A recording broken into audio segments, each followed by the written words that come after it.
It's moving slow today. There we go.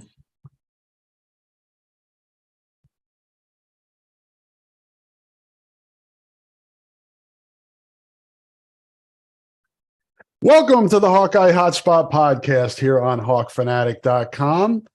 Rob Howe, Thursday, February the 2nd, a little after 9 a.m. Central Time, joined by Scott Dochterman from The Athletic. We're running it back, Scott. So have you seen your shadow yet today? That's what I really want to know. I can't miss my shadow. I cast a big shadow. Yeah. And it's not because I'm important. I think, it's mine's kind of got like a shadow with a moon in the middle, but yeah, mine looks like Homer Simpson. Yeah, I feel that way. No, it's it's Groundhog Day officially, and it's Groundhog Day unofficially, it seems like, in Iowa City. And after yesterday, it's just kind of, I used that analogy in my story today that, it's kind of like, okay, when's the guy going to fall from the tree? You're in the same, I got you, babe, in the morning.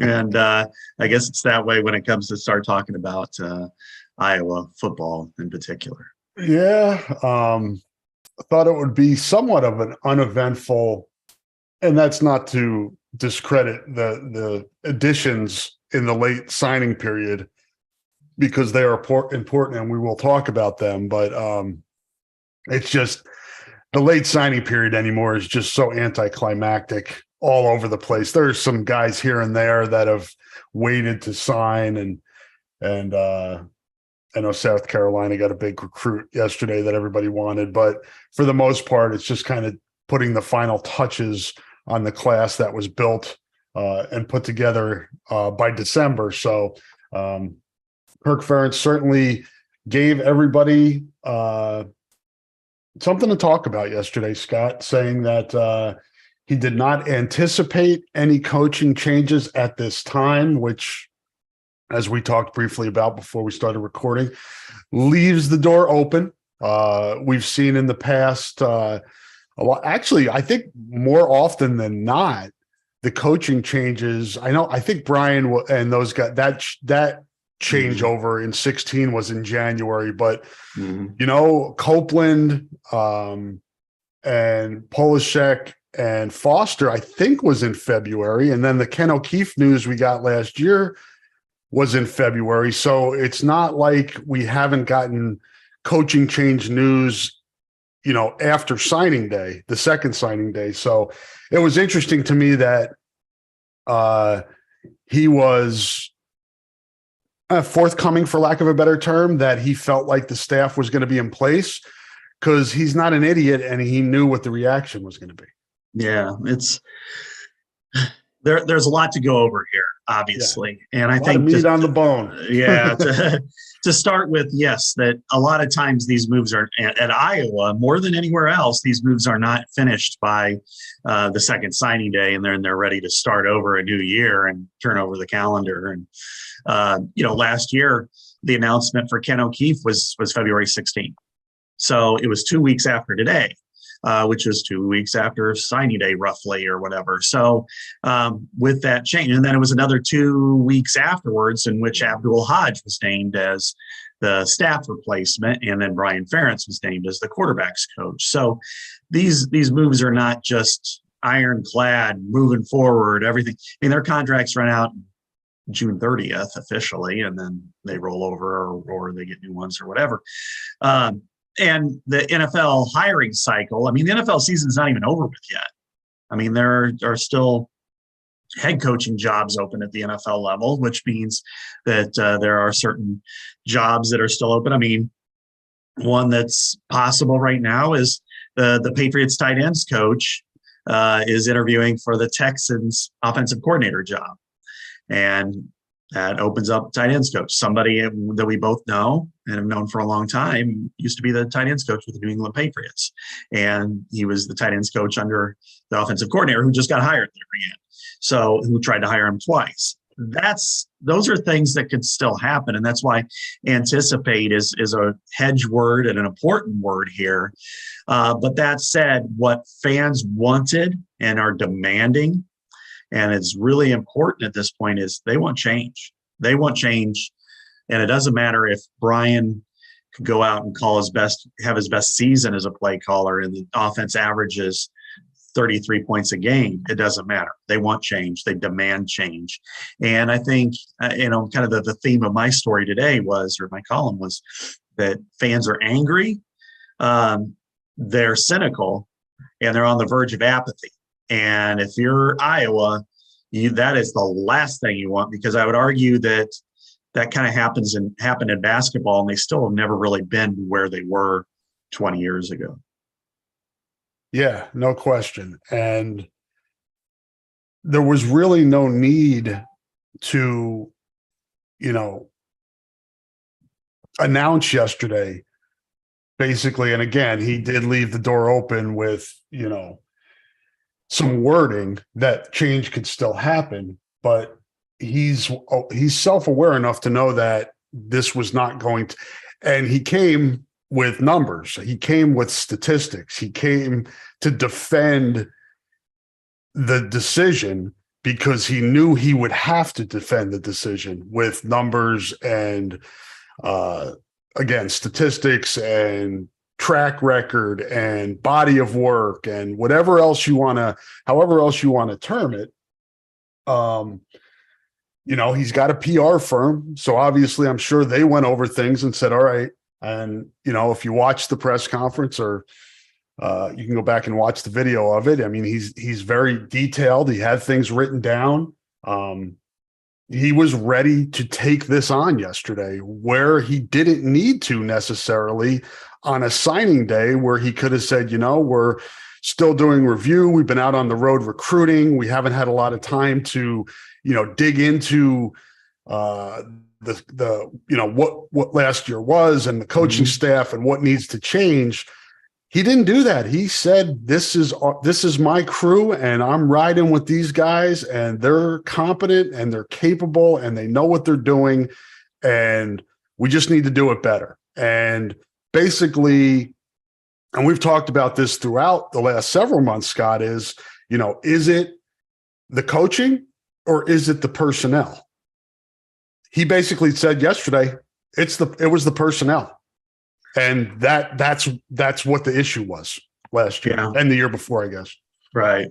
And there's some validity to that. And I know people don't want to hear it. And that's where this is, threading the needle on this topic is very, very difficult because I don't think either year, and they said as much, Kirk said as much, and so did Gary Barta, that I don't think either year was acceptable offensively. It just wasn't. 2021, they had 23 points a game. Last year was 17-6 or whatever it was. That's so far beyond what you should have as a program. It's crazy. But when you look at point production and you parse it personnel-wise, then there's some validity to what Kirk has done. And that is, in his first 4 years, they averaged 29 points a game. Just in 2020 alone, they averaged almost 32 points a game. They were dominant that year, and that was second in the Big Ten in scoring. So that's something that you go, they're only behind Ohio State in scoring points per game. That's pretty damn good. The last 2 years, though, they've averaged 20.6 points per game. And, that you take away almost 10 points a game, that's a huge lift. In the 4-year period, first 4 years, they scored 17 points or fewer 12 times. Still too many, but not deadly. In the last 2 years, they've had 12 games of 17 points or fewer. That's treacherous. Nate Stanley threw 68 touchdown passes in 3 seasons. The last 3 years, they've combined for 28 total touchdown passes. That's 40 touchdown pass difference from one 3-year block to the next 3-year block. So that's where I can understand where he's coming from. But, I think there are other issues. I mean, there's a reason why some of these things didn't work. That they were trying to do the same thing they always did, and it didn't work. And so, what do you do next? I don't know. I think you got to try to think about some certain things. Now, to run it back with the staff you have, you're going to ask people to buy into something that they're not going to buy into. And they're in dangerous territory, because we remember it wasn't that long ago for us. It was for some people. 2014, people were pretty mad there too. They were 34-30 over a 5-year period, and 19-21 in Big Ten play. So they had a right to be pissed. And there was a 17% drop in season tickets. It wouldn't surprise me if you have that kind of a drop again, just based on if this is the path that it ends up going down. Yes. And I think multiple things can be true. And that's kind of what you're saying here. Yes, there were extenuating circumstances. There was a late transfer at wide receiver in Charlie Jones, and there were injuries to Nico Reganey. And there were injuries on the offensive line and guys playing earlier than they should have. But that all goes into the recipe. Those are all ingredients that aren't unusual in this sport. It happens. So then you have to evaluate, well, are those things that, the personnel things, we'll fix those. And then the guys we have teaching and coaching are fine. That doesn't, because it can be a combination of the two things. It could be the coaches not doing, it could be George Barnett not coaching offensive line well enough. It could be Brian not coordinating offense well enough, in addition to the personnel things. But he being Kirk Ferentz is letting us know that it was the personnel. It was the issues we couldn't execute because of what the players we had on the field. It wasn't the coaching. At least to the point where we need to change coaches. We'll change personnel, but not change coaches. Right. And the personnel always changes anyway. So it's kind of like it's an easy way to kind of maneuver. Right. But the problem is, neither Hayden nor Kirk ever officially fired a coordinator, and I think this is a situation where it really, and because Brian's his son, and you have anti-nepotism laws in place, that this is where it's going to get called out. And you have overall, the numbers you can't escape is 251 yards per game, which is the worst in the Big Ten since Ferentz took over. So over roughly 25 years, they had the worst statistical offense in the Big Ten. And people they make changes for a lot of reasons way above that. So this is because 300 yards a game is not good, let alone 250.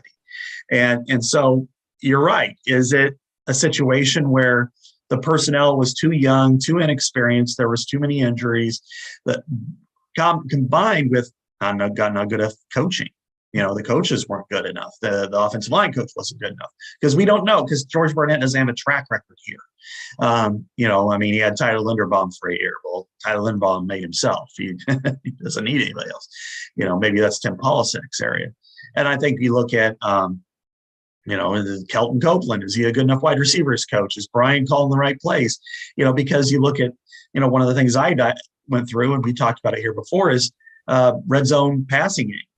I mean, when they're inside the 3-yard line last year, they threw a total of 3 passes into the end zone. 3 passes inside the 10-yard line. They had 38 plays inside the 10-yard line, and they threw 3 passes that crossed the goal line. That tells me that's coordination and that's play calling. And when you have 2 tight ends, one of which is 6'7", 250, and Luke Lachey, and another one who's going to be drafted in the top 65, 70 picks, and Sam Laporta, their depth and their size can win some matchups in the end zone. So that's coordination as much as anything. You have a quarterback who completed 55%. Is it on him? I would say the majority of that is yes. But some of it is also predicated on offensive line, which could come back to coaching. So there's just so many different tentacles to this issue. And they have decided, and Kirk has always decided this, that it's based on personnel and not necessarily, certainly not scheme, and mostly not coaching. So it's a crossroads moment for the program, because if they're going to continue to go down this road, they're going to have to realize that there are fans who are not going to buy in anymore. And Now, does Kirk care? I don't know. I don't think so. But Gary Barta sure as hell does. And he's actually officially Brian's a supervisor. And yesterday he was saying it, multiple times and multiple ways that they've had a lot of conversations more so than ever before. What does that mean? Well, ultimately nothing. They can have all the conversations they want, but he's still employed and he's still the offensive coordinator, and away we go. And really, and we've talked about this as well. We've talked about a lot on this podcast. I'm not sure what else could have been done here, to be honest with you, because realistically, do we think he's going to fire his son? Mm-hmm. So what are your options at that point? The options are, and this is where a lot of employers get in trouble. And this is a different situation altogether because of the family element. But a lot of employers don't want to have that messy firing. So they hope that the person just leaves on their own for a different job, and they don't just, okay, good. I got that person out of here. Good luck to you. I didn't have to fire you. I didn't have to go through any kind of messiness. Well, as we saw, I'm not equating this to the same thing at all, but I think Gary Barta tried to do that with Jane Meyer, and nobody hired her. And then eventually it became an issue. And I think, and Lord knows, we've been in organizations before where you have an underperforming employee that does enough to get by, but if you fire them, then you have you have to deal with HR, you have to do all these things, and then it is somewhat of some indignity that's associated with that. I think what Kirk is doing is giving Brian space. Go get your, if you're getting another job, go get another job, and then we'll just fill it. And that's how we'll play it, because, this is why there are nepotism laws, because firing and hiring your offspring is not there's no good way to do that and make everybody feel happy. No, it really is extremes. I mean, either it works out well and there's no issues at all, or it doesn't work out well and it's a cluster, and you're kind of painting yourself in a corner. And you're really, for Kirk, the interesting thing is this is the last chapter of his legacy is tied to what he's doing right now, because the guy's in great shape. He's better shape than I am, but he can't coach forever. And this, as you said, is kind of a crossroads right now. How does this play out? How does this end? How do the next, because not only is, we're looking micro at Iowa, but there are changes in the Big Ten. The divisions are going to go away. So now that's a whole different dynamic. Who are you playing every year? What are your chances of success there? Because at that point, is there a realistic chance that you can compete for one of the 12 playoff spots every year? Because that's really going to be where teams are judged at. Kind of like, did you make the NCAA tournament? Yeah. Did you make the college football playoff? Well, exactly. This is, it's basically like the top 6 bowl games, and that's what the playoff field is going to be. Nobody is really expected, and nobody should expect Iowa to make, when it was just the winner take all BCS championship game. They came close once. That was it. And that's fair. But, the playoffs, like a major bowl game, that's something that you can compete for. And I think that's something that Iowa is equipped to do. The question is, can they do it with the personnel that they have, the personnel they've employed, and everything like that? And we spent a lot of time talking about their woes. They do have a lot of strengths, and they have a tremendous defensive staff that I think is vastly underrated. I think they have, when you look at schematics, they're behind the times in some areas, but I think that's probably a little bit overrated because Michigan runs a similar style. It's more gap blocking than zone, but I think Iowa will probably shift a little bit more to gap just because of the kind of the way the rules are interpreted, but still rely on zone.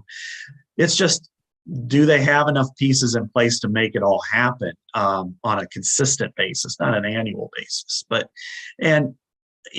Kirk, you look at everything he's done over the course of his career, it's Hall of Fame worthy.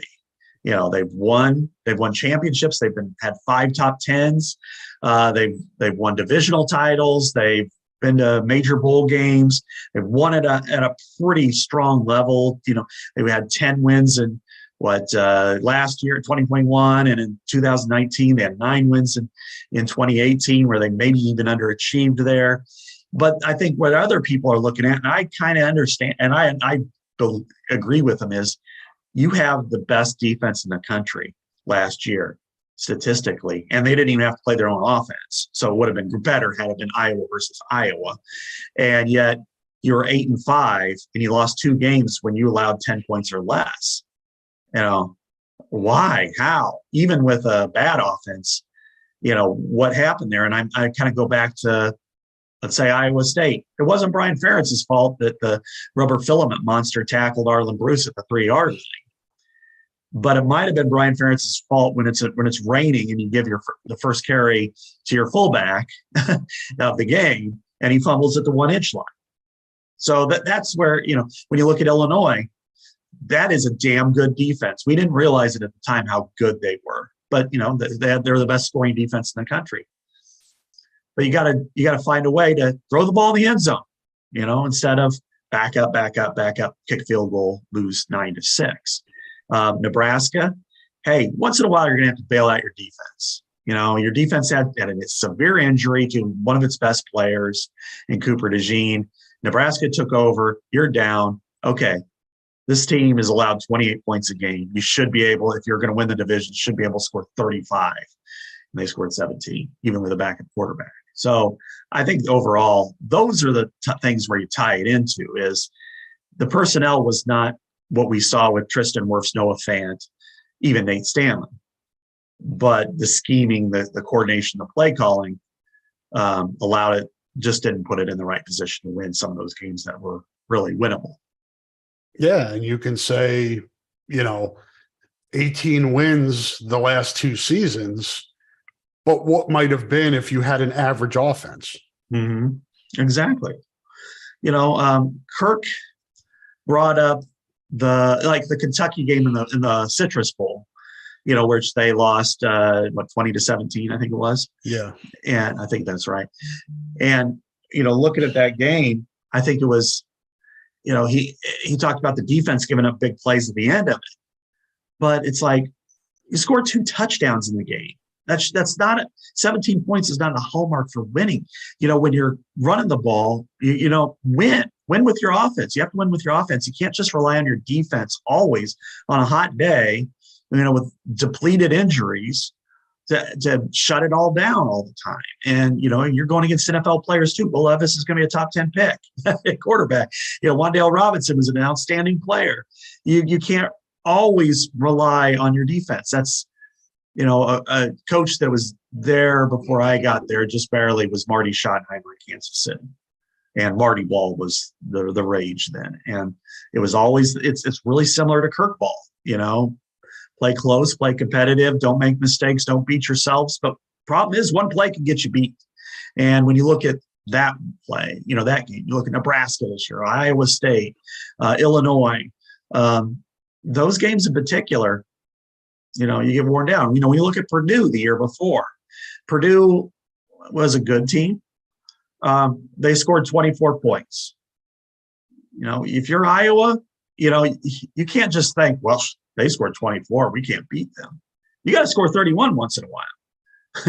And to not do that, I think really, I think it shortchanges your defense, and you got to think of how unselfish those players and those assistants are to be able to withstand that, because it would be very, very easy just to say, what, screw you guys. This is, we're out here balling, and you can't even get a yard on second one, third and one, fourth and one. Yes. And I think the odds of Brian being able to move on this offseason, I don't say odds, I guess the opportunities are going to be limited. College is not going to happen because of the racial bias court case that's out there. His on-field performance is I mean, how do you sell that if you're hiring him, to coordinate your offense you can't. So what does he do? And, we talk about New England. That seems to be where everybody was focused this offseason. Bill O'Brien goes back. We get, an opportunity for him there. But again, it's so limited. There's just there are limited opportunities to do that. So maybe people that were expecting him to move on were not being realistic. It's a lot of wishful thinking. I think people just want it to happen. They're looking at it, think, oh, that could be great, and I think people do that a lot of times with players and where they can go and everything like that. And it still might happen. I mean, again, the NFL season is not over with yet. It's a long year. I mean, it's still got a week and a half before the Super Bowl. The Patriots just hired their offensive coordinator. They're looking at offensive line coaches. They're probably looking at a tight ends coach. Las Vegas is also looking for a tight ends coach, and Josh McDaniels and Brian Ferentz have a history with one another. And so there are some similarities. There are some possible landing spots. I think Brian, maybe it's the Peter principle on this, that he's capable of coaching a position and doing a good job of that, or an aspect of offense and doing a great job of that.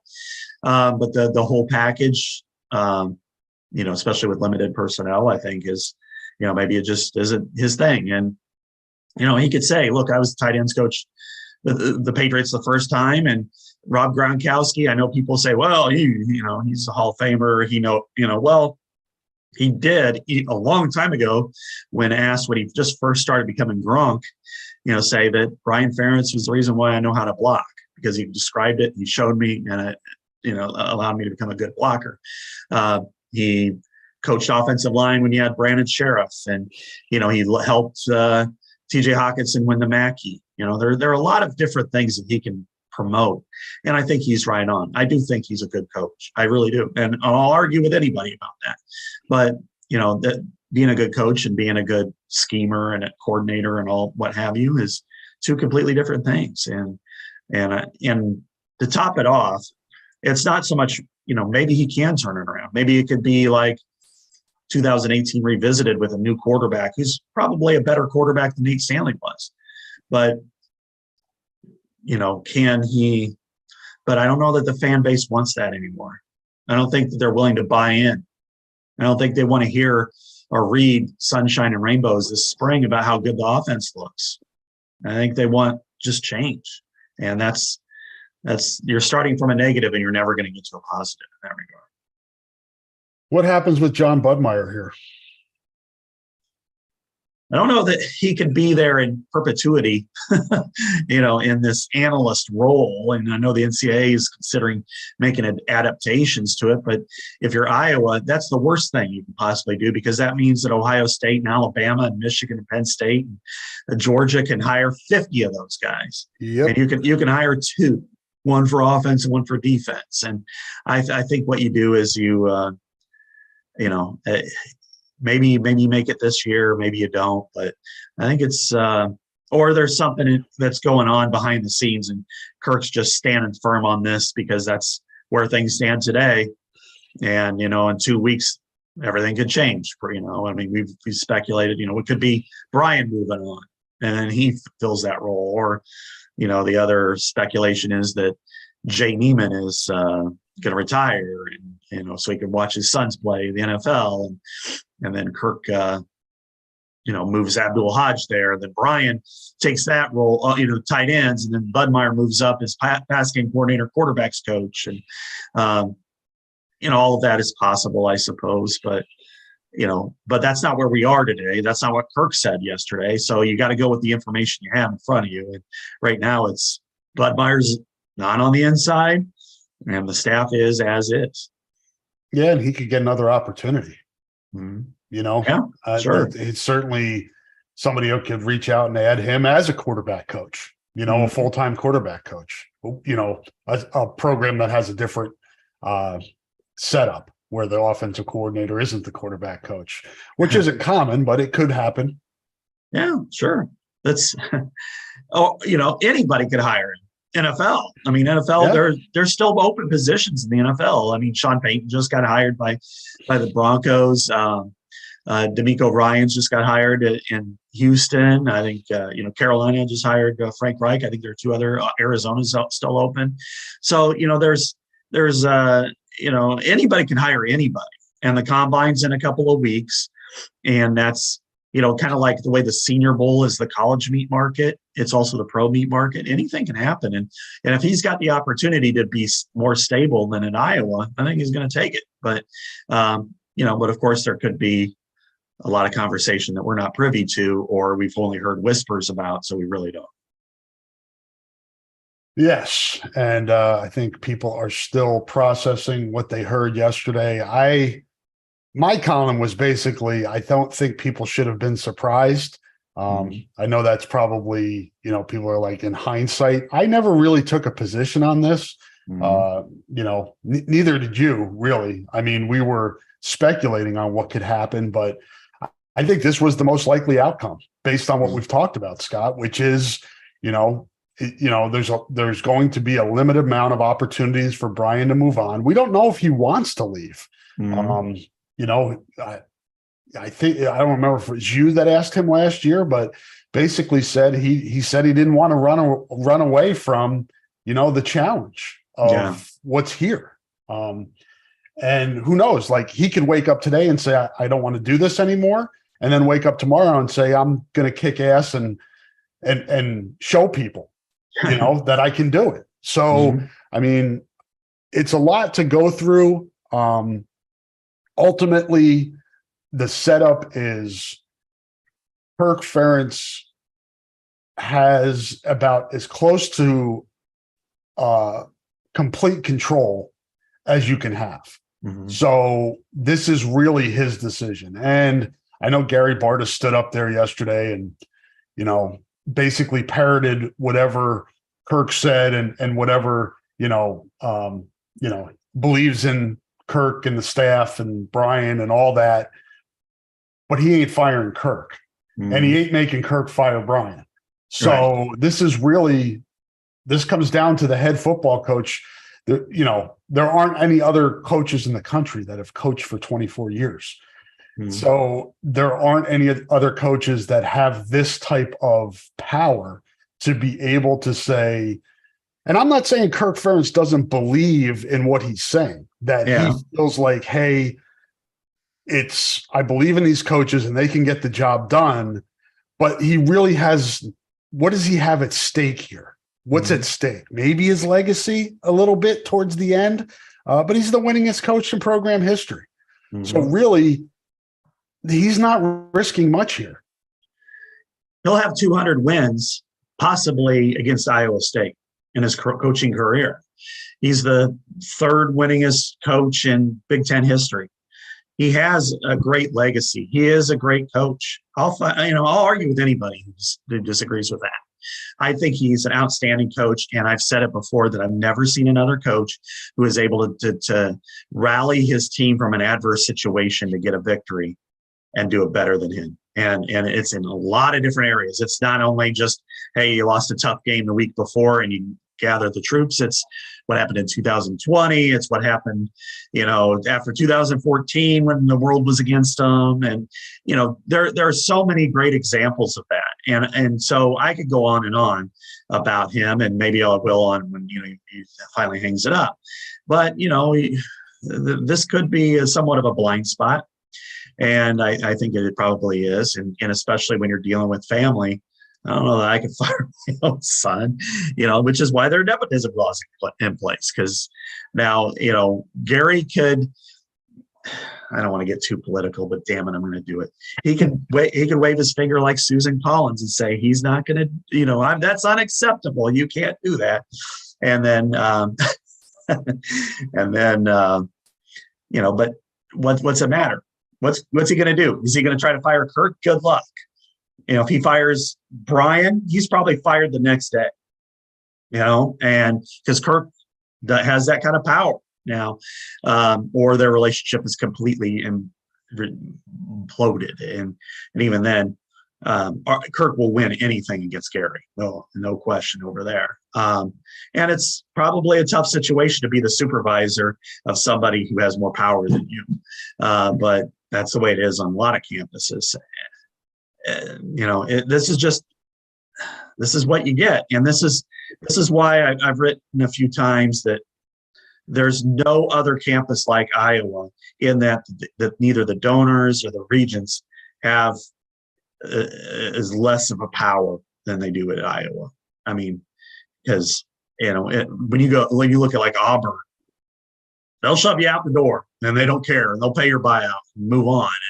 And but you look at Iowa and it's like, yeah, well, we got this, and it's look weird. At Wisconsin. Yeah, I mean, that's a very similar program, parallel to Iowa. They fired the coach that won a lot of games. Mm-hmm. Exactly. And, and that's the parallel. That's the, and the strange part is when you start talking about players and stuff where you talk about complacency and, making sure if you're not getting better, you're getting worse, that kind of stuff. It doesn't always apply to the coaching staff. It doesn't always apply to the people pulling the strings. Now, we said all of that. Then you look at all the moves that they've made in the transfer portal. They've done a good job there, I think, especially on offense. They addressed their problem areas. They got a championship quarterback. They got an NFL tight end. They got a wide receiver who's, really believes he outplayed his position. And his dad was a vet for 10 years. They went out and got 2 offensive linemen who have prospects at the next level. They went out and got a backup quarterback who was at Wisconsin. So on offense, they decided, hey, we're all in. We're gonna make some changes. It's just the tenor right now is just not geared towards that. It's geared towards change. And I don't know that they can handle, even if they go out and win 10 games, win the division, and play in a major bowl game. I still don't know if the fan base would be happy if Brian Ferentz is calling the plays. Do you feel like there's going to because I'll answer this question give my answer first before asking you. I'm skeptical that there's going to be a drop off in season ticket sales. When I say drop off, I mean a major drop. I could see it going down. The home games aren't as attractive this year, so naturally there could be some drop off, but I don't know, man, 17% like there was, whatever that was 7 years ago. I can't do math, but yeah, for me, because Iowa football is an event for people. It's getting together with your friends and family on Saturdays in the fall and partying, and the game is a huge part of it, but there's so much more to it. So I just wonder if people are fed up to the point where they're going to walk away from that. I think there will be a drop off. Will it be 17, 20, 30%? No, I don't. I think there could be 10%. I think you could see games where it's not full. I mean, I think the opener probably will be packed against Utah State. But I could see the Western Michigan game not being packed, which is a couple weeks later. They have a schedule that they can dominate. Other than Penn State on the road, I think they got a chance to do some pretty good things, because the West Division is in flux. I think they're the best team in the West as we sit today. We talked about Nebraska last week. We don't need to talk about them anymore. But Wisconsin has a lot of changes. Is it going to be good? Are they going to go from being a good program to a great program or better? Or are they going to, hey, these changes weren't exactly the way that, in 5 years or 4 years, are they going to say, all right, we need to change back to more what we once were and not this? Illinois, I think, will drop off. Northwestern is in a really rough place. Purdue is going to, there's a lot of change there. They lost a lot of really good players and coaches, and they're changing their scheme. And then you look at Minnesota, lost a lot of players. So the West is there for them to win.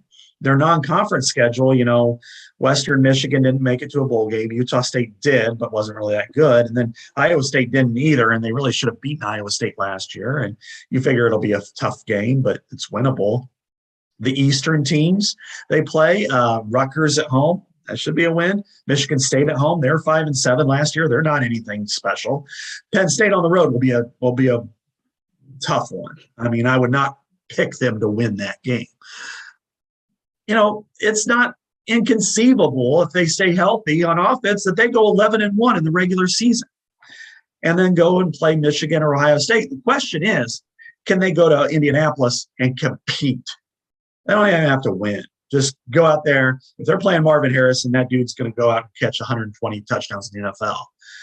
But can they limit him to 6 catches for 68 yards and maybe 1 touchdown and be in the game in the fourth quarter? I think that's really the ultimate answer for this team and this program. And can they do that? I don't know. But fans are fickle. They're mad now. Will they in April? Yeah, we'll give them a chance and come back. I think there'll be some who don't, but I think for the most part, most. Yeah, I agree. And it's just a different animal. Iowa football is, as we said, it's a, it's an event. Football Saturdays in the fall are events that people,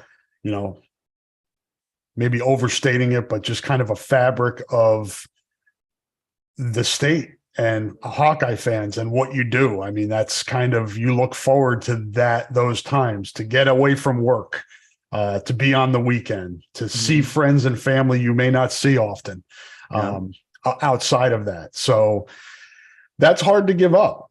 And Iowa knows that. The university knows that. They know they're going to sell those tickets. And if there's a little bit of a drop off, we got a lot of money coming in from Fox. Yeah. So we can absorb that. Well, I think they started that by chopping some prices because they saw the schedule too. I mean, your marquee home games, take your pick. Minnesota, Michigan State. Let's see, you got Illinois and Purdue and Rutgers. Take your pick. Which one's the biggest one? Senior day against Illinois, maybe Michigan State, but Michigan State's not. Again, this isn't Michigan State 2 years ago or whatever. They were 5-7 last year. So you've got a lot of. They knew what they had, but when it's easy now on Groundhog Day to be mad and upset. I'm never going to watch another game. I'm mad, but then when you get to September and it's 78 degrees out and it's or even early October and it's 64 and you see the leaves and it's a Saturday and you're like, I can't wait. But I would also can look across the way at the men's basketball program because apathy had struck that program, and I don't think they've ever recovered. I don't. It started to wane under Alford, as you know. I mean, the prospects were so high, and when he didn't achieve them, and he was an unlikable character, that it started to nosedive. They hired Todd Licklider, and that year was the perfect confluence of something that they've never recovered from, which is you had a coach who was uninteresting. You didn't have a lot of great players because they had all left. You had really bad weather. And then you had BTN for the first time, and it wasn't on MediaCom. So people learned they could live without Iowa basketball, especially when they weren't very good. And then there was nothing over the next 2 years that made you go, you know what, I'm going to follow this team again. And so people got out of the habit. I'm not going to buy tickets. I'm not going to, watch these games. And once you get out of that habit, that's the worst thing. That's why I wrote that, you really are treading on a difficult terrain when you're going from anger, as an apartment, you want anger, you don't want apathy. And I think that they've got to be careful because if they fall apart football wise, if they go 5-7 this year, it's done. Then people will be like, I'm done. I'm not doing this. We need change at head coach too. But I think if they have a competitive team, and they should, then I think people will come back reluctantly and Kirk will remind them, hey, we addressed all those concerns. And blah, blah, blah. And it'll be interesting to see if he can do it again, because he's done it in the past. You had the run from 2002 to 2004. 2005 was a letdown. That team underachieved. Then you had 06, 07, where he said his players were entitled, I think, after the loss to Northwestern in 2016. And that team had issues for a couple of years. Then the bounce back, 18 and 19. Then the underachievement in 2010. Then that's football in 2014. Then the unbeaten season in the Rose Bowl. And it feels like we're at that point again, Scott, that can he do it again? He's not as young as he used to be. The dynamic is different with his son being the offensive coordinator. But he's pushing his chips in now and saying, I can do it again. I'm going to win this hand. You know what? He will. Now, I don't know if he's going to win a Big Ten title or go to win the Rose Bowl or whatever game that they get to. But yes, they can, because when I was at Ohio State, they got beat 54-10, and they were 3-4, and it had so much against them. They won 4 straight games and 5 out of the last 6 without an offense. And they did it with great leadership. They did it with great players, but as far as their mental outlook, and you've got to have great coaching in order to do that. So yes, I believe he can do that, because as I said a few minutes ago, I think he is the best coach I've ever seen at any level of any sport of handling adverse situations and turning them into positives, because his players bought in.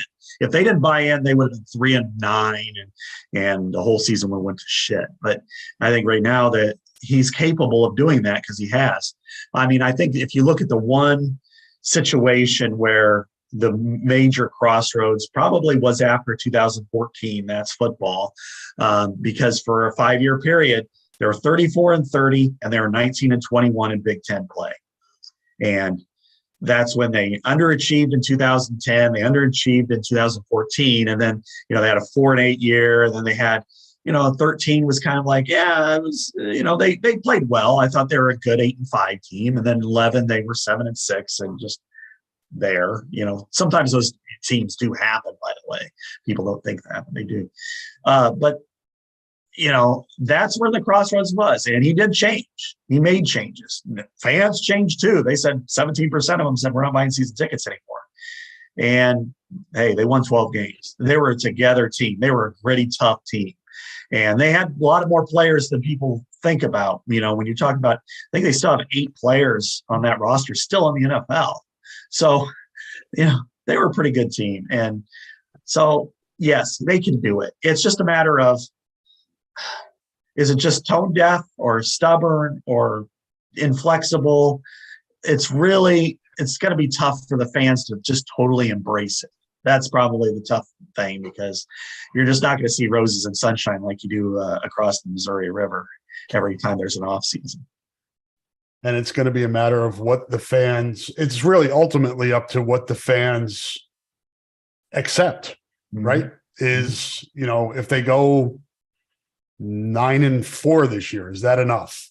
What do those losses look like? Who did they lose to? What's the offense look like? Are they winning 9 games again because of the defense and special teams? It's great that you win 9 games, but if you're still pissing people off with an offense that's really hard to watch, that's going to hurt your product. And really, this is a business. You're trying to sell your product. And we talked about Iowa fans being invested, and they will come out, and a good majority of them will come out and still sit in the stands and cheer and then complain afterwards and get on social media and I've had enough and threaten to walk away, and then they'll be back again next year. And we've rinse and repeat. We do this. We do this every year, really, to a certain degree. And it's just a matter of, like you said, does it get to the point of apathy? Can it get to that point? What does it take to get to that point? And that's what they have to avoid. Right. And the frustrating thing for you, me, everybody else who covers this team is, and sometimes you got to play guess the mood, and at least I do, as far as what am I going to write about last fall. I probably shelved 10 to 12 feature type stories that I normally would write about this team just because nobody wanted to read about it. They just wanted to read about how awful the offense was and what's going on. And in some cases, it was like, there's just too many issues to even put out there. Just like this spring, if we go out there and we see a practice or even maybe two, God forbid, and they look like, hey, they look competent. They look like this team's okay. Then, well, nobody wants to read that. Hey, I've been hearing this for years. Last year they were changing the scheme. The year before that, hey, Spencer's coming back. He's more committed. He went to the Manning camp. So I don't know that anybody's going to want to read Sunshines and Rainbows. I just figure what I'll probably have to do is be honest, but be skeptical, maybe more skeptical than normal, just to say, or hedge it and say, they look good today. I don't know if that means anything because I thought they looked good at times last time, but just be prepared. It might be a positive story coming up, and so don't read it if you don't want to read about it. Yeah, I think the wait and see approach is going to prevail this offseason after some people bought into some of what was said last year, streamlining the offense and simplifying things and all those things. Offensive line's going to be improved. All those things that didn't happen, I think people are going to be a little bit more skeptical going into this offseason and taking the wait and see and show us in the fall. And who knows, maybe it comes 2015-ish again, where Iowa had a favorable schedule like it does this coming season. So to see what happens. Want to let folks know that support for this podcast comes from Systems Unlimited, celebrating 50 years of providing services to people living with disabilities and mental health needs throughout East Central Iowa. A list of their services and upcoming events can be found at sui.org. That's sui.org. Appreciate the support from Systems Unlimited and all of our sponsors. Going to hear from a few more of them right now, and Scott and I will be back on the other side, talk about some what the recruiting class looks like and transfer portal additions and all that, and kind of go over that now that we know what's coming there, walk-on additions, all that stuff. We'll talk men's basketball, women's basketball, and some wrestling on the other side. Stay with us, please.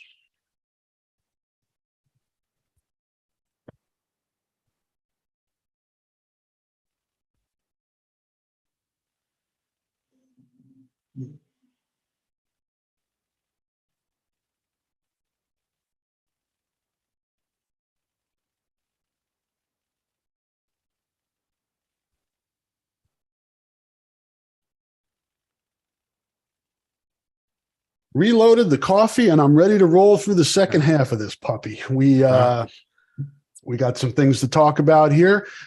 Finishing up on the football, we found out some more additions here in the last week. We talked about adding a Rusty on last week's podcast, and a Rusty has been added. Rusty Feth, graduate transfer from Miami of Ohio, finishing up his academic work in Oxford, Ohio, that is, not over the pond, and will be joining the program after the spring semester. We've talked about some of the other additions prior to that, obviously Cade McNamara, Eric All, Dejon Parker, Seth Anderson. I always want to call him Deacon Jones.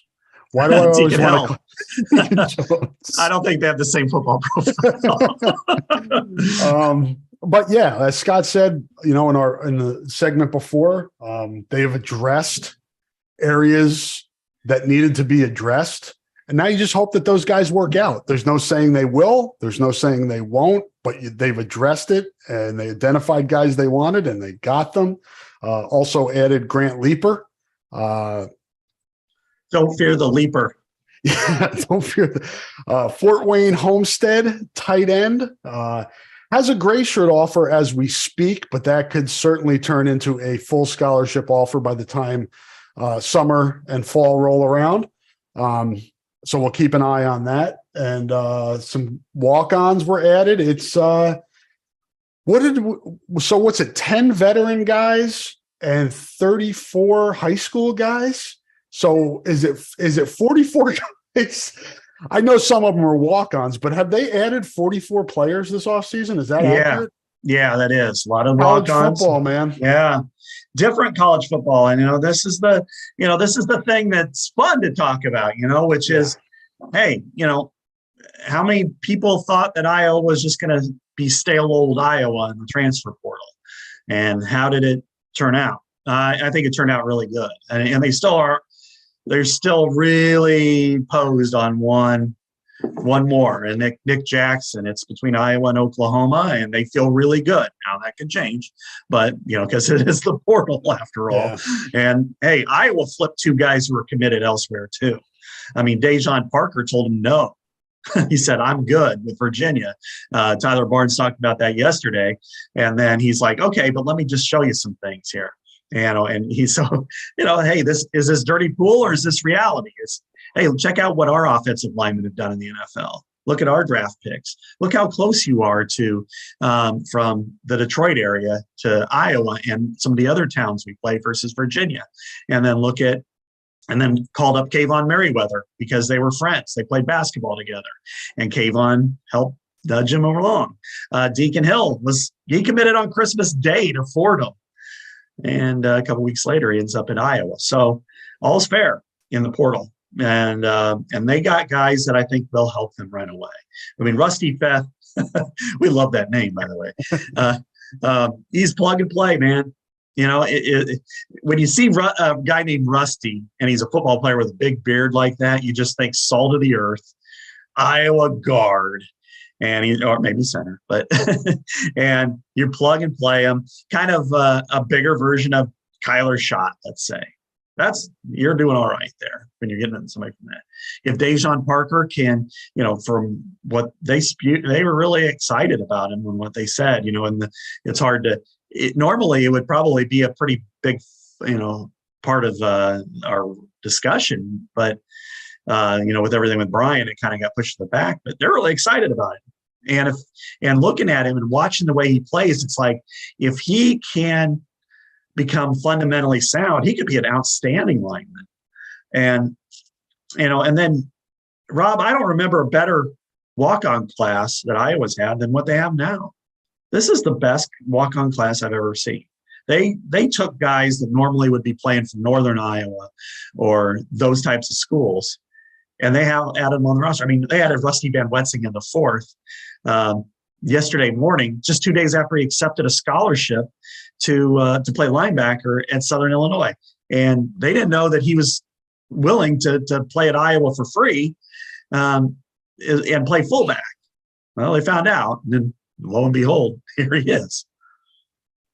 Yeah, they did a tremendous job with this walk-on class, and I would not bet against at least a handful of these guys contributing at some point during their careers. And we've seen it, pretty consistently through the last quarter of a century. So you can kind of just look at the guys and figure out where they fit. And a lot of it's opportunity, right? Mm-hmm. It's, is there a path to playing time? Development, right position, things like that. So certainly some great additions there. McDermott from Xavier, DeLong from Durant. I mean, these are guys that the South Dakota State, North Dakota State, UNI, they've been getting a lot of these kids out of Iowa in recent years. We saw it with the Bach kid at South Dakota State and Cam Miller at North Dakota State. These are guys that are really good high school football players in Iowa that are accepting scholarships at FCS schools, but decided to take their chance at Iowa. And why not? If you're able to do it, why not take your shot at the highest level? And I think, and let's give some plaudits to Iowa today while we spend a lot of time on talking about the woes. And that is that not only are they have something to sell to walk-ons, which is once they're in the door's closed and you're all the same. Now you might be, you over there, we might be paying for your schooling and you're not, but and you look at their track record of really good walk-on players who've excelled and been 3-year starters. And, it doesn't matter if you're a defensive back or you're an offensive lineman or wherever, except quarterback. That hasn't really been the case. But all of that, it works out for Iowa. And if you're, Nolan DeLong, a very accomplished small school running back, well, he's coming here as a linebacker / safety, probably more like linebacker. And that's where I saw him play against West Branch this year, and he was a good high school running back. But I was intrigued by, and I watched that game with Miles Taylor, who's an assistant coach at South Dakota, and we both were kind of, he looks good on defense, and he's got a chance there. And that level of school, FCS, we're willing to pay for his college. But I think he's got a chance. He definitely has a chance as a defender on this level. I mean, when you're projecting athletes, is there a whole lot of difference between Nolan DeLong and Chad Greenway as a quarterback for a 6-man football team in middle of South Dakota? It really isn't. I'm not in any way, shape, or form saying that Nolan DeLong is going to end up as a second-team All-American linebacker and go on and be a first-round draft pick and start in the NFL for 10 or 11 or 12 years. But what I'm saying is that how do we know? What do we know? What's the difference? Jalen Thompson, a guy I know, a tight end prospect who I think was an FCS caliber scholarship guy, testing himself, coming here. There's no reason why he couldn't all of a sudden become the third or fourth tight end, well, maybe probably like fourth tight end in year one. He's on scout team and he does a good job. You look at Jackson Filer. Talk about betting on yourself. There's the National Junior College Defensive Player of the Year, but he's a tweener. Well, if Iowa coaches him up, and Iowa's done some different things with their edge. They've stood up the edge. I mean, Joe Evans. And Joe Evans is a great example for some of these players, that here he is, a walk-on former high school quarterback who was able to beat out Jaden McDonald and beat out the linebacker. His name escapes me. Amani Jones as the stand-up edge guy. They're willing to play the best player. And I think Joe Evans was the better player in hindsight now.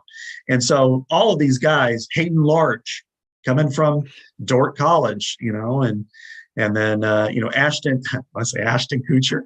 I'm gonna mess that. Tyler laughed yesterday and said that he said it 3 different times. Austin Kutcher from Ohio State. He's not going to play at Ohio State, but he comes here. Maybe he does play. Maybe he's a valuable player. Maybe he catches. Maybe he's the 5th wide receiver. So Aiden Price is another one. I thought was a guy that's a scholarship caliber guy at a lot of schools, and he's coming to Iowa. And I'm not suggesting that all of these are going to work out. Watts McBride might work out, but I think several of them will. And as you said, a handful, I think will end up on scholarship at some point in their career. Yeah, I was fortunate enough to see quite a few of those guys play this year. Aiden Price is one that really stood out to me. I think he's got a chance if he finds the right spot and gets the right opportunity. And Jalen Thompson was committed to Northern Illinois. I mean, he had an FBS offer and turned it down. So, I mean, it's they did a really nice job with the walk-on crew. It'll be interesting to see kind of how things play out. Some guys are already on campus that, committed in December. So getting their feet wet already. I think Watts McBride may already be here. Yeah, he is. He graduated, so he's on campus, and you never know. I mean, that's the best part for me is the players who are, once they walk in the door, and and the most unusual of these situations to me has always been safety, because they have just this line of walk-ons who have started and been multi-year starters, and fans get mad. They'll see, why is Quinn Schulte starting and not Xavier Nwapa? Or why is Jake Travas starting? Or why is Jack Kerner or Brett Greenwood back in the day, or whoever? Well, they're pretty good. That's why. And Phil Parker, for my money, is the best defensive assistant coach there is in the country. And he's earned that right. We can scrutinize him all we want, but guess what? We're probably not right. Yep, he's got results to back it up, and they'll be looking for results on offense to justify the moves that we have talked about throughout the majority of this podcast. But we got another how many weeks till spring football kicks off? The groundhog says, I think 6 more weeks till spring football. Yeah, damn Phil. Puxatawny Phil Parker. There you go. There you go. 6 more weeks of winter conditioning. Happy birthday to Christy Brinkley, by the way. She's 69 today, Scott. I'll let people do with that what they will. I'm not going to say anything, Rob. I don't want to get in trouble. I'm just here so I don't get fined. All right, let's start with women's basketball because the game tonight is huge. Number 6, Iowa women play host to Brenda Freeze and number 8 Maryland at Carver Hawkeye Arena. Huge game, and the Iowa women are rolling. And this is a big one because it's really bunched up at the top of this conference. And when you're Iowa and you have what it has back this year from last year and preseason expectations, the regular season Big Ten title is kind of, I don't want to say a must, but you should be there till the end fighting for this thing. And this is a big part of that with an Indiana game coming up as well. Yeah, it sure is. And that's what's, they've got some really big games, and Lisa kind of acknowledged it. I sat in yesterday before the football press conference. I went to a women's basketball press conference just to kind of hear and listen, and they're all big. And she admits it, and she's right because they are all big. But this one is big because you got Maryland that's 9-2 overall, Iowa that's 9-1 overall, and in the Big Ten, I should say, not overall, but it's going to impact the regular season championship. It's going to impact tournament seeding. It's going to impact NCAA tournament seeding. So it's in Maryland and Iowa, it's not a stretch to say over the last 10 years they've been the 2 best programs in the Big Ten. So consistent winners, winning at a high level, winning championships, competing at high levels in the NCAA tournament. So, and you got two women who grew up in the Cedar Rapids area. So I think that's pretty impressive in its own right. Yeah, no doubt. And get over there tonight. I think that's is that a 7:30 tip? Yeah, 7:30, and it's on the regular ESPN. So yeah, exactly. I mean, that's what's interesting to me is, it does show that women's basketball is getting a much bigger platform, and Iowa women are playing on Fox on Saturday afternoons. They're playing, before ESPN and ABC and things like that. And it's, they have a product, and they have, the most exciting player in America in women's basketball, pro or college, in Caitlin Clark. And so, now Indiana has been really good. I watched part of their game against Ohio State last week, and the way that they had a run that was just wow, just hitting shots left and right. They're going to be a tough out. But, here's the interesting thing. Indiana, Iowa, and Maryland have all won 9 out of the last 10 games. So, and Iowa's won 6 straight. Maryland's won 5 straight. So it's going to be a good game tonight. Yeah, and it's still Iowa plays Maryland and Indiana twice still. So plenty to be decided. And Caitlin Clark is the most recognizable athlete at Iowa, the most marketable athlete at Iowa, followed probably by Spencer Lee. I was there. Those are the 2. You talk about NIL, and those are the 2 I think that have the most opportunities in that arena. Yeah, and they both choose judiciously their opportunities NIL wise.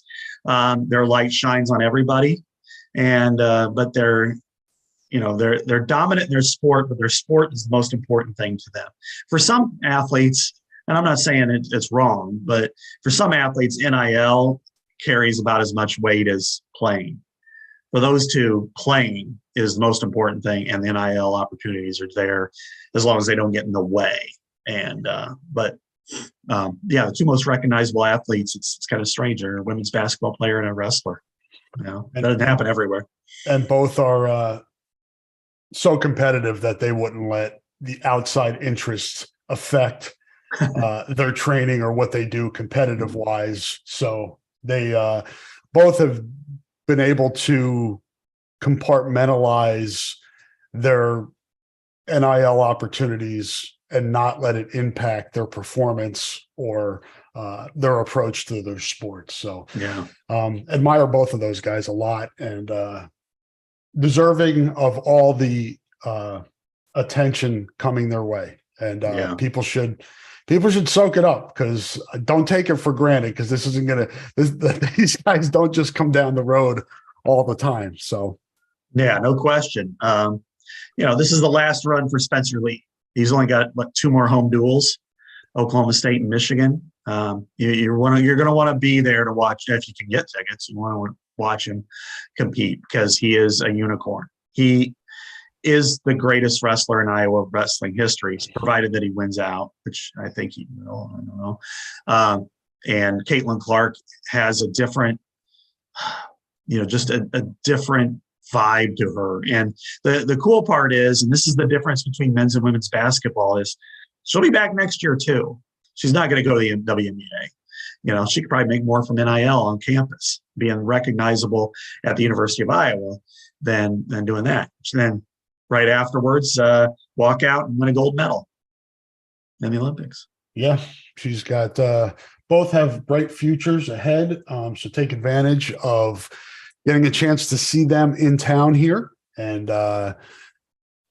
wrestling wise, the men are tomorrow night at Minnesota, correct? Yeah, correct. And that's on Big Ten Network, and that is 8:00.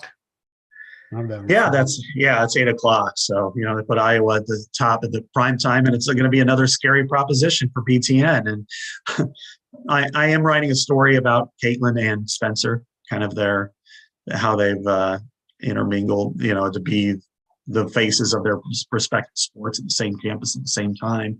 And, it is interesting at the BTN level when they stack those duels on top of one another, or even a basketball game before a wrestling duel, and they get into, we're bleeding over into the Iowa duel because everybody wants to see Spencer Lee. I mean, wrestling fans will want to watch the whole duel, and Iowa fans will want to watch the whole duel, but the general public, probably us to an extent, it's like, well, let's tune in and watch Spencer Lee wrestle, and then we'll turn back to the NFL game or whatever. So it is interesting, some of the conversations they have when that happens. Tomorrow night up in Minneapolis, 8:00, and then a week from tomorrow, February the 10th, Michigan comes to Carver Hawkeye Arena, and then, as Scott mentioned, Sunday, February the 19th, Oklahoma State will be senior day. That's at 3:30 on a Sunday. So only 3 duels left for Iowa wrestling. Moving along quick here, getting towards the end of the season. The Big Tens are in Ann Arbor this year. For men's basketball, nice bounce back after losing at Ohio State. One beat Rutgers on Sunday and Northwestern on Tuesday. 2 teams ahead of it in the standings. So nice job by Iowa getting back up above 500 at 6-5 right now. 9 games left in the men's basketball season. So everything's moving quick now that we're into February. Hawkeyes will play host to Illinois this Saturday. Yes, we weren't going to let this go. If you thought we were going to let this go, Orange Crush, because I know the Orange Crush listens to this podcast faithfully every week, but what a story just another chapter in the silliness that is Iowa, Illinois men's basketball, Scott. It's uncanny, really. Yeah. It's just uncanny that this would happen. Yeah, and it happened 3 days before the game. It's one thing to cancel their order like last fall or a month ago, but to do it 3 days before the game is otherworldly. And the orange. For those of you who don't know or didn't see, the Orange Crush released a statement that they were coming to Carver Hawkeye Arena for this game. This was their road trip. They always go on a road trip every year. Then they'll walk in with sometimes even the home team's T-shirts and then strip them off in bright orange and cheer like crazy for the Fighting Illini. Well, they were planning to do that for Iowa, but they got their 200 tickets through a Boys and Girls Club, so they got them at a discount.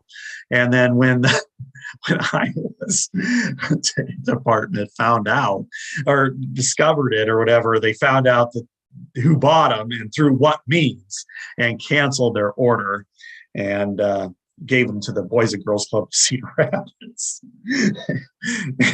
But the worst part is for the Orange Crush, they're out all their money for their buses. So, oh my gosh, this is something else, man.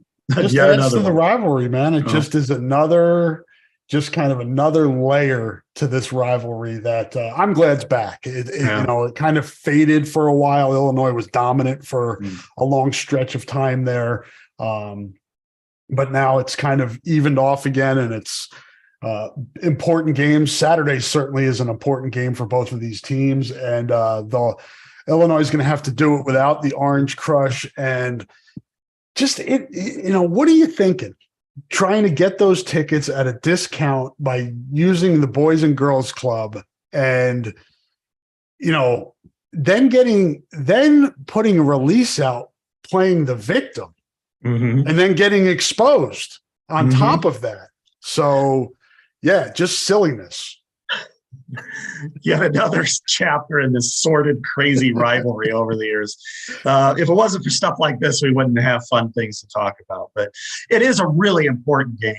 And that's what's not lost in this. And it is sold out and has been for a while, which is a good thing, as you said. This was always the blood rivalry for Iowa in its past, in its history, going back to the 80s, even before Bruce Pearl and Jimmy Collins, which to me is still the most sordid and infamous moment in history.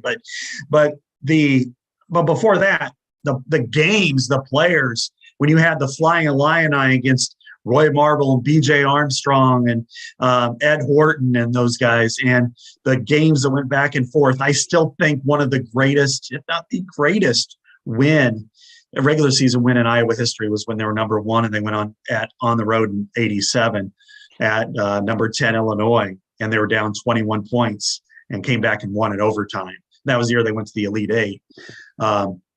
Against that team in that environment, and I don't know that I can make a case that another one's better, but right now they're both, Illinois is tied for second at 7-4, Iowa's at 6-5.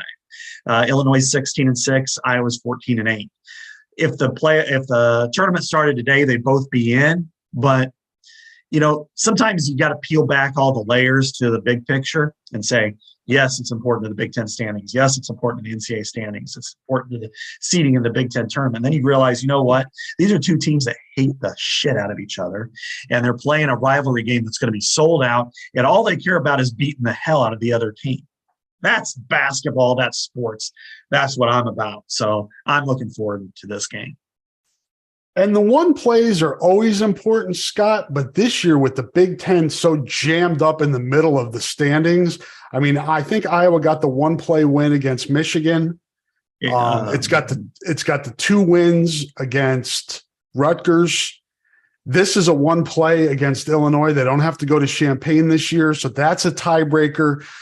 Those are the things you start to look at now that we're in February. They still have trips, to Indiana, Northwestern. Obviously, Purdue is coming up, and that's unlikely. Purdue is far and away the best team in the conference this year, but it's that middle part where the one plays are going to come into play, if I can say that. And that makes Saturday's game even more important. Yeah, for sure. And, it's interesting. You brought it up last week. I have my notes and they're upstairs, of course, because I'm an idiot. But the difference between Iowa's wins and those teams' Big Ten records versus the losses are really important, and they can't stub their toe anymore against, Penn State's one thing. They're a good team, but they're in kind of that tough stretch too. But Penn State's 5-6, Wisconsin's 4-6, Ohio State's 3-7, Nebraska's 3-9. They've got Minnesota coming up. They cannot lose that game. Absolutely not. You cannot lose against Minnesota. When they go to Indiana, that's a team with a similar record. I think they go to Maryland, that's a team with a similar record. You've got to win those games, Northwestern. So to me, but they don't really play many of those games the rest of the way, but they've already lost them. But they've got to now, in order to improve their resume and put themselves in a position to where they can kind of compete for, an NCAA tournament berth again and seeding and what have you.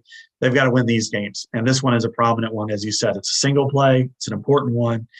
And then all things told, it's Iowa, Illinois. And we got another off-court debacle.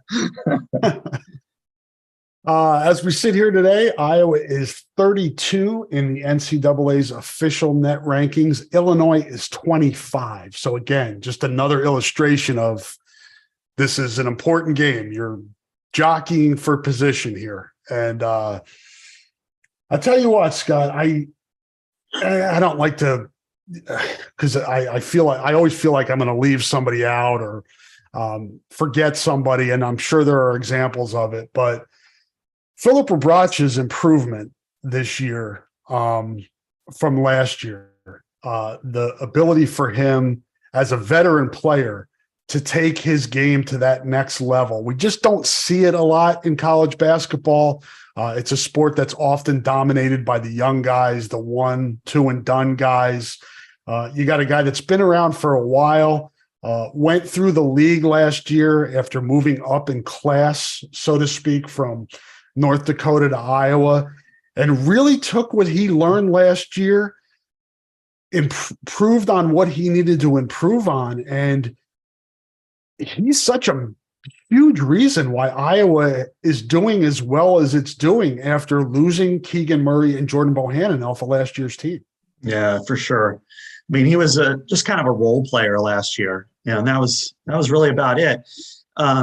In football, they always talk about these great senior stories. And I think it really, as you mentioned, it doesn't really always apply to basketball because they're usually great before they get to be seniors and they just kind of either move up or what have you. But he's one of them because he's, to me, the second or third team all Big Ten player in an expanded league with a lot of good players. He's one of them. And to lose big shot makers off your team the last couple of years, to have as much uncertainty with the roster when you have, Patrick McCaffrey going through some of, his anxiety issues, when you have some injuries, and when you don't have Josh Agundale, even just to spell him, you don't have, Peyton Sanford's been up and down. He's been really up for a while now, but to have all of those factors and still be able to do and produce the way he's done, I think really is, it's an impressive season for him. I mean, I think this is a year where if Fran wants something to show players of his caliber, this is what happens to Iowa. Yes, Luka Garza is a great example. Yes, Keegan and Chris Murray are great examples, but they have different physical skill sets that I think are a little bit beyond what most players will do. But I think the example is a Philip Rebracha, which is he was a good player at a very small comparatively school, and he got better, and then he became, second team, third team all Big Ten in his senior year. And this is what you can do here. I think he's probably as good of an example for a post player as you'll find. Philip is currently 6th in the conference in rebounding at 8.5 a game and 14th in scoring at 14 points a game. If you had told people before the season he was giving you 14 and 8, I think you sign up for that. And he's undersized a lot of times. Yeah. Most times, especially in the Big Ten, he's an undersized power forward, center, whatever label you want to put him on him positionally. Yeah, I mean, perfectly. I mean, they fought really hard to get a post in the portal and didn't get one. They wanted one in the worst way and they didn't get it. So this is I still think, maybe he's a better 4 than a 5. That's probably positionally and certainly size-wise where he fits, but he's battling. He's doing everything he can. And, it'll be interesting to see him go against Zach Edey. But, but then again, anybody against Zach Edey is a pretty difficult matchup. But still, he's going to get his. He's still probably going to score 12 and 6. It's going to be up to the other players to step up because that is such a tough matchup. So I think to me, he's like the Chris Street Award winner this year. He's the player I would put in that position if I was voting. Josh Dix is coming on too. That's another one where, you wonder before the season, how is this coming together? What's the rotation going to look like? Who's going to emerge? And, Josh Dix, I would say was an afterthought, but coming off the severe injury he had last year in high school, not being able to really practice till almost close to when they started practicing this year, and just kind of progressively getting better. The kid brings a mature game. He doesn't force things. He's running point. He's running the backup point now, which I didn't see coming. So really you need good stories, right? Kirk Ferentz you alluded to that earlier with senior stories and good stories. And we're starting to see them a little bit with this basketball team. Connor McCaffrey improving his outside shot. He's not a guy that's, everybody can, teams are still leaving him open, but to their, that's their own detriment because he's hitting more shots this year. It's fun to see guys get better, from Rabracha to Connor McCaffrey improving his offensive game to Josh Dix getting better as the season goes on here. This is a fun team to watch, Scott. I enjoy watching this Iowa basketball team. Yeah, they do a nice job. And there were a couple of points in the season where you kind of thought, all right, after they lost to Eastern Illinois and then turned around and lost to Penn State and Nebraska, I thought, okay, this is going to be a tough year for this team. It's just and then Patrick McCaffrey had to step aside, and but instead they came together, they galvanized. Josh Dix, as you said, I mean, that was such a horrific injury. I thought this year was a lost year. I thought just let him heal, maybe redshirt. Yeah, exactly. And I wasn't sure, Connor McCaffrey, over his years has been a really good glue player, but hasn't been necessarily the outside scorer that we've seen. And this year he's been really good there. I mean, it's like he's a good senior story too, for that matter. And Chris Murray, it's not just a given because he's Keegan's brother that he's going to make that kind of leap. And he did. Keegan, his numbers were a little bit better, but I think Chris's impact has been real similar. And so this team is if we always do this with football, less so with basketball. If you're to ask me what this team kind of reminds me of a little bit, their toughness and their grit and the way they compete, it's not unlike the 1999 team that went to the Sweet 16. I mean, was that team going to win the Final Four? No. I mean, and they lost to the champion, but they played really hard. They got to the second weekend, and this team, provided that it has at least a competitive matchup and plays well, I think it's got a chance. Yep, and it all starts, or it continues, I should say, on Saturday. We'll see if the Orange Crush can rally and get itself here and get some members here. I do think that we're going to see plenty of orange in the stands on Saturday. We always do. I mean, people forget that the Quad Cities are only an hour away, and that side of the river is awfully provincial, and especially for Illinois basketball, because the football program might get that way if Brett continues to take the team forward. But basketball has always been kind of number one at that university, and rightly so. And I think we've seen it really orange before, but we've seen it shades of it quite a bit. And I think we'll definitely see some on Saturday. Probably 10% of the crowd be orange? Yeah, I say that's probably a fair estimate. And Illinois has been kind of a Jekyll and Hyde team this year as well. And we've seen that throughout this league because it's just really muddled in the middle of not even the middle, below Purdue and above Minnesota. Yeah. It's just kind of it's cliche on any given night, but it really is in this league. You never know what's going to happen. And that's why you have to take advantage of games like Iowa has on Saturday at home, sold out crowd.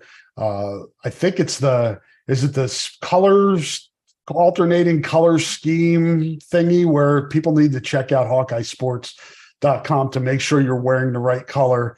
You don't want to look like a knucklehead wearing the wrong color in your section. Yeah, right. I think that's the case. Yeah, but it's going to look awfully weird. There's orange. They better hope that the orange sits in the yellow, so it doesn't really. Yeah. It looks like just a different glare from the light. But that is a 1:30 tip at Carver Hawkeye Arena, sold out. Then next Thursday, and we'll be able to talk about this on the podcast next Thursday morning. But that will be the trip to Purdue next Thursday. And that will be a tall task, literally and figuratively, with Zach Edey, who is the player of the year in the conference this year and quite possibly the national player of the year with how he's performing right now. We talked about Philip Rebracha, not to get too off subject here, but Zach Edey's improvement this year is just incredible. Matt Painter is an incredible coach. No question. He's coach of the year, maybe nationally, and he's certainly got the team of the year in the Big Ten. And we don't often, I don't know, fans or whoever pay tribute enough to good coaches and good programs that aren't Iowa related because everybody's intermingled as rivalries. But if you take a step back, I think people could feel pretty good for Purdue and for Matt Painter if this is their year, if they go to the Final Four, if they have a really good run, because he's probably one of my favorite coaches I've ever dealt with. He's always truthful. He's always real. He gives it to you real. He has a very competitive program year in and year out. They have a certain style they play to, and they're really good at it. They haven't had any NCAA troubles as far as off the court or whatever. I think that when you see a team that's like, they're 11-1 in the Big Ten and 22-1 overall, and you'd like to see a team like that in your league go the distance. I don't know if I don't remember. You might, when Bruce Weber took over for Bill Self in Illinois, was riding that wave. I don't know what the fans were like here because Iowa, Illinois is a little different than Iowa and Purdue. But I look at this and I think, yeah, if they can run that race, I think congratulations, you deserve it. Should be an interesting rest of the season behind Purdue and above Minnesota in the standings. A lot of things to sort out here as we move into February. Scott and I will talk about them on the Hotspot podcast moving forward. I think we've exhausted this week's topics, and enjoy the game on Saturday if you're going or watching it on TV. And the game tonight, Iowa and Maryland women, 7:30 ESPN. Tomorrow night, Iowa wrestling at Minnesota. That is a 8:00 first match. And if you're in the area being Iowa City and Coralville, the first sanctioned girls state wrestling tournament is happening over at Extreme Arena. I got a chance last week to go up to Cedar Rapids to the the Alliant Powerhouse and watch the super regionals up there for girls wrestling. And it's cool. It's cool. It's cool to watch this sport growing in front of our eyes, because you don't see that very often, Scott. You don't see like a sport, coming of age. Sports are usually around forever. And we're getting to see now on the high school level. Next year, we'll have Iowa women's wrestling competing in sanctioned matches.